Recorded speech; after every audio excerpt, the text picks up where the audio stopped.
Hello and welcome to all our viewers in Nigeria and around the world to News Cycle on Global Television, coming to you live from the nation's capital, Abuja. I am Godwin Sunday. A quick reminder that Global Television is on DSTV channel 365 and StarTimes channel 276. You can download the Global TV Nigerian mobile app for Android and iOS devices to keep track of our broadcasts. To the news in details. President Bola Tinubu has urged Nigerians to remain hopeful and united as the nation celebrates Easter, drawing a parallel line between the resurrection of Jesus Christ and Nigerians' journey towards peace and prosperity. In his Easter message, Tinubu described the season as the celebration of Jesus Christ's crucifixion and resurrection, the cornerstone of the Christian faith. He called on Nigerians to reflect on the values of sacrifice, redemption, love, and hope, especially in the face of ongoing national challenges. The presidency, as described as false and mischievous reports alleging that Vice President Kashim Shettima was denied access to the presidential villa in Abuja. In a statement issued by the Senior Special Assistant to the President on Media and Communications, Office of the Vice President, Stanley Nkwacha, the presidency said the claims were totally fabricated and aimed at misleading the public into believing that there was a rift between President Bola Tinubu and his deputy. Governor Hyacinthe Alia has described this year's Good Friday as a Black Friday, following early morning attacks in Ukum local government area that claimed the lives of 5 people. Speaking during the Good Friday service at the Holy Ghost Church, the governor called on the federal government to urgently address the rising insecurity across the country. Felicity Ndere reports. Good Friday marks the day Jesus Christ was sentenced, scourged, and crucified, a day of sorrow, sacrifice, and ultimately hope. Despite the pain, his death carried a powerful and transformational message. Governor Alia, drawing from the significance of Good Friday, addressed the worsening security situation in parts of Benue State, which he said continued to result in tragic and unnecessary loss of innocent lives. In Ukum local government, there were a number of attacks. Some houses were burnt down. We lost 5 lives. But the moment we got wind of the information, we had to invite our security heads, who now drafted their people immediately to secure the spaces. So this is what befell us at us last night. Again, what the people keep telling us, the escaped victims keep telling us, is the fact that there are quite a number of people who understand Hausa, and some even speak Fulani. The phases of attack we're having, it's not a very normal one. The Hausa, it's one kind of Hausa. It's not the regular normal Hausa we all know in Nigeria. Including their Fulani. What they speak is kind of a strange Fulani from what we know, which is very indicative of the fact that we're having typically invaders who are coming in. And then with the new face of what we are facing now, they don't come with cows. They are not coming with herds. They just come in fully armed to the teeth to fight. Following his expression of sympathy to the families affected by the Ukum attacks, the governor urged all Benue residents to remain vigilant and prioritize security consciousness. So I wouldn't invite anyone to take laws into your hands. Let's be law-abiding still. The states, the major stakeholders, our traditional rulers, and the federal government and us have a program that we are charting. So should there arise any need for the youth group or any group of people at all to get to the streets themselves or to go to the front lines that they are fighting the invaders, that is not brave enough. That is not smart thinking. So we invite everyone just to stay law-abiding as we've been in the past, but we would continue to do everything possible to ensure that peace is restored and we secure our families in the state. He also emphasized that just as Christ willingly laid down his life out of love for humanity, citizens must reflect deeply on the scriptures during this holy season. He prayed that God would intervene in the state's security challenges and restore lasting peace. As part of its ongoing nationwide campaign to reduce the impact of anticipated flooding, the National Emergency Management Agency Enugu Operations Office has taken its food preparedness awareness to Enugu South local government area, which has been identified as a flood-prone region. According to a statement issued on the agency's official X account, this initiative aligns with the directive of the Director General of NEMA, Zubaida Umar, who has urged all NEMA offices nationwide to promote awareness on the 2025 seasonal climate prediction and enhance community reliance to disasters. In collaboration with the Enugu State Emergency Management Agency and the Local Emergency Management Committee, NEMA Enugu conducted sensitization program at the Kenyatta Market, Enugu South, to reach a broader audience. The Joint Admissions and Matriculation Board has officially announced a change in the commencement date of the 2025 Unified Tertiary Matriculation Examination schedule to begin on Thursday, April 24, 2025, instead of the previously slated Friday, April 25, 2025. This development was disclosed in a statement signed by JAMB's Public Communication Advisor, Fabian Benjamin, and shared on the board's official X handle. In preparation for the examination, JAMB also announced that prospective candidates can now print their notification slips which contain crucial details such as the examination date, venue, time, and other instructions necessary for a smooth examination experience. Residents of Abuja gathered in their thousands to witness a dramatic reenactment of The Passion of the Christ, a deeply emotional portrayal of the final hours of Jesus Christ. This emotional event took place today at Our Lady of the Rose Catholic Church in Abuja. Our correspondent was there and reports.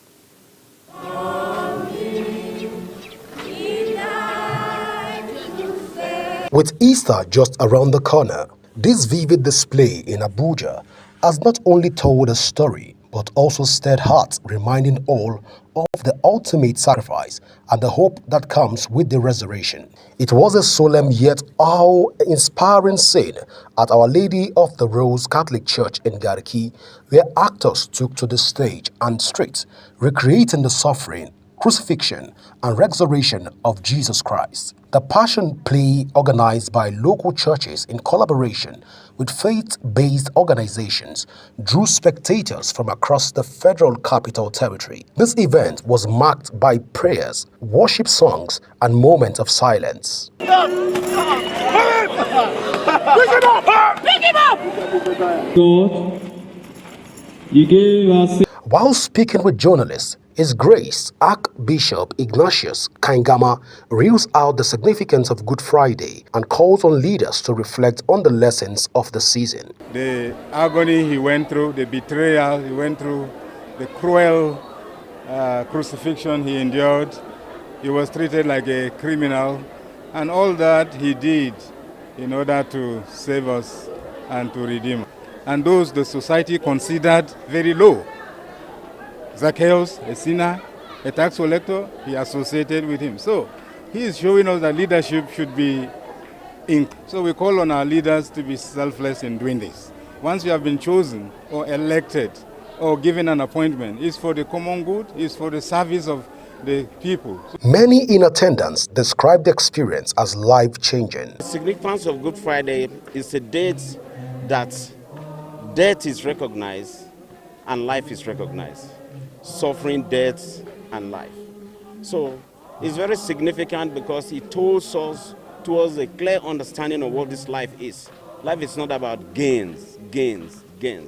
Life is about sacrifice and results. It is very important to know as a child of God that we that call ourselves a child of God, we need to behave like a child, and we need to live a Christ-like, because Jesus is the way, the truth, and the life. So we as the children, we need to behave like him. Okay, it actually tells what Christ underwent through for my sake, for me as a child of God. If Christ had not gone through this, there wouldn't be Christianity today, and we wouldn't have called ourselves Christian. So to me, it's a time of, like I said, is a time of sober reflection. Let us reflect on our lives, our past, and then seek for forgiveness. Godwin Sunday, reporting for Global Television News. Following the flag off of the 2025 Measles and Rubella Advocacy, an awareness campaign work was being staged to sensitize the populace on the need to ensure that children are vaccinated against these killer diseases. Felicity Ndere has details. The essence of the work is to sensitize members of the public and to clear stereotypes and misgivings associated with such mass immunization programs in some claims. The special advisor to the Governor on Women Affairs, Scholastica Bensor, who is the coordinator of the sensitization work, said that this is part of the Renewed Hope Initiative program to create awareness for residents of the state on the need to embrace measles and rubella vaccine. So we're here to create awareness for the vaccine that is coming by October. So we're preparing them because we have stereotypes concerning this vaccine. So we're here to disable the negative claims concerning this vaccine. Remember that a healthy child, a healthy mother is a healthy nation. Some medical experts who spoke to Global TV News noted that the vaccine is intended to protect children within the affected age bracket against complications associated with measles and rubella. Immunization or vaccination, like we all know, is the process of administering a vaccine into someone in order to build immunity against a disease. We know measles rubella is a disease that can affect a woman once she does not vaccinate. She can have a baby that will be affected by measles and rubella, which has diverse complications and consequences. A lot of children have died because they didn't receive the immunization against measles and rubella in their normal routine vaccination. So we take care of the two patients, the baby in the mother's womb and the mother herself. So the vaccination is actually meant for a child at the age of 9 months, not to give the pregnant woman when she is carrying the baby, to protect the baby. So in pregnancy, the woman is given tetanus toxoid to prevent against tetanus infection. Yes, adverse reactions do exist, but not in all conditions. Remember, even if you take Panadol, sometimes you have a reaction from your stomach. So we are completely ready to handle such cases when they occur. The measles rubella vaccination, which is programmed to take off in October 2025, is for children between the ages of 9 months to 15 years, with the exception of pregnant women. In Makudi, Felicity Ndere, reporting for Global TV News. Several persons have lost their lives in another terrible accident that occurred on Carroll Bridge, inward Carroll site, Abuja. Those who witnessed the tragic incident observed that it was caused by a truck laden with cement which failed its brakes while descending the Kubo Hill.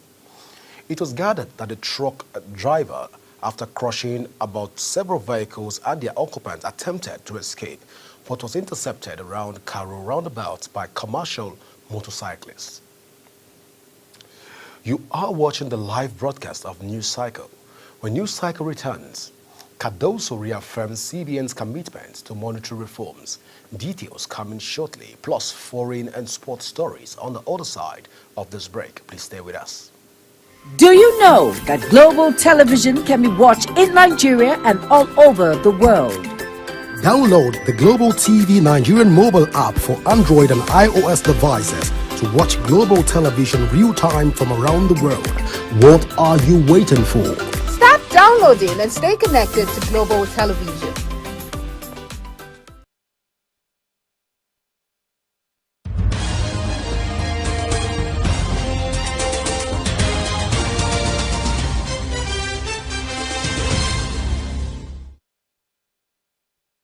Welcome back. In business, the governor of the Central Bank of Nigeria, Olayemi Cardoso, engaged in a thought-provoking conversation with Nobel Prize-winning economist Dr. James Robinson, the Reverend Richard L. Pearson, professor at the University of Chicago and director of the Pearson Institute of Studies and Resolution of Global Conflict in the United States. According to a statement on the Apex Bank's official X handle, the high-level discussion spotlighted Nigerian monetary policy direction. Cardoso reaffirmed the CBN's steadfast commitment to transparency, consistency, and restoring public confidence through orthodox monetary policy reforms. The head of the International Monetary Fund, IMF, says the global economy is likely to avoid a recession despite the hit to growth from U.S. President Donald Trump's tariff rollout. Uyi Agbomofwegbe completes the story. The stop-start U.S. tariff plans have fueled levels of market volatility unseen since the COVID-19 pandemic, and most economists expect the imposition of new import levies will stifle growth and push up inflation, at least in the short term. Managing Director of the fund, Kristalina Georgieva, says this reality has been a long time coming, blaming it in part on erosion of trust in international trade. Trade tensions are like a pot that was bubbling for a long time and is now boiling over. To a large extent, what we see is the result of an erosion of trust. Trust in the international system and trust between countries. Georgieva, while stating that uncertainty comes with inherent costs, also established that supply chain factors and their associated impact cannot be wished away. The complexity of modern supply chains means imported inputs feed into a broad range of domestic products. The cost of one item can be affected by tariffs in dozens of countries. In a world of bilateral tariff rates, each of which may be moving up or down, planning becomes difficult. The result? Ships at sea not knowing which port to sail to. Her speech came ahead of next week's spring meetings, a gathering of global financial leaders co-hosted by the International Monetary Fund and the World Bank in the U.S. capital, Washington. Uyi Agbomofwegbe, reporting for Global TV News. U.S. Secretary of State Marco Rubio says the United States may be ready to move on from efforts for a Russia-Ukraine peace deal if there is no progress in the coming days. Foreign Desk correspondent Ramsey Agbo has the rest of the story. Speaking in Paris after a marathon day of landmark talks among U.S., Ukrainian and European officials, Rubio said the discussion had been constructive and produced an outline for steps towards peace, insisting that the United States expects warring parties to reach a resolution in days. We came here yesterday to sort of begin to talk about more specific outlines of what it might take to end the war, to try to figure out very soon, and I'm talking about a matter of days, not a matter of weeks, whether or not this is the war that can be ended. If it can, we're prepared to do whatever we can to facilitate that and make sure that it happens, that it ends in a durable and just way. He, however, did not fail to state his country's position should ongoing effort fall short of ensuring definite solutions. If it's not possible, if we're so far apart that this is not going to happen, then I think the president's probably at a point where he's going to say, well, we're done. You know, we'll do what we can on the margins. We'll be ready to help whenever you're ready to have peace. But we're not going to continue with this endeavor for weeks and months on end. So we need to determine very quickly now, and I'm talking about a matter of days, whether or not this is doable over the next few weeks. If it is, we're in. If it's not, then we have other priorities to focus on as well. French officials said a new meeting in the same format is expected in London in the coming days, which is expected early in the week. Ramsey Enoch Agbo reporting for Global TV News. In sport, English Premier League side Manchester United and Italian Serie A genius Juventus are pushing hard to sign Nigerian striker Victor Osimhen ahead of the summer transfer window, as both clubs are said to have tabled a €20 million per year deal for the player. According to reports, Manchester United have offered Osimhen a contract worth €660,000 a week to join the club this summer. Both Juventus and United have tabled an offer worth €17.1 million per year net, which works out at around €330,000 a week after tax. That would be €660,000 a week before tax in the UK, making him their largest paid player. In the meantime, coaches of Nigerian under-20 and under-18 women's handball teams have released their final list of 14 players ahead of the IHF Women's Trophy zonal phase, which will be held in Abidjan, Ivory Coast, from April 20th to 24th. The two teams have been training at the Royal Park Sports Centre, Yaba, Lagos, for close to 2 weeks and departed for the competition on Thursday. Coach John Uzo of the national under-18 team has included Omole Joy of Defenders Babe and her sister Omole Shola alongside Oji Princess of Funad Academy alongside right back Foysat Balogun in the mix, while success duo Chitachi Ngaduribi of COSA Babes and Sharon Okonkwo make the cut, among other players. And that's it on Global TV News Cycle. A quick reminder that Global TV is on DSTV channel 365 and StarTimes channel 276. Kindly follow us across all social media platforms now showing on your screen using @Global TV NG. You can download the Global TV Nigerian app for Android and iOS devices to keep track of our broadcasts. I am Godwin Sunday. Thank you for watching.